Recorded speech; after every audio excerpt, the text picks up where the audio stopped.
হয়েছে। এবার মাংসটা দেওয়া হচ্ছে।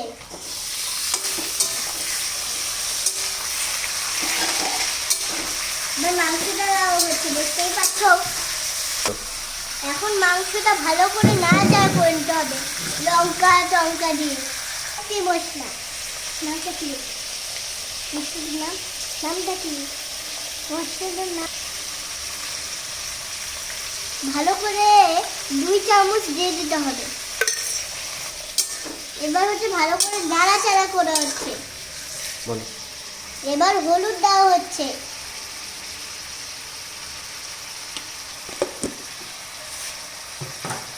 হবে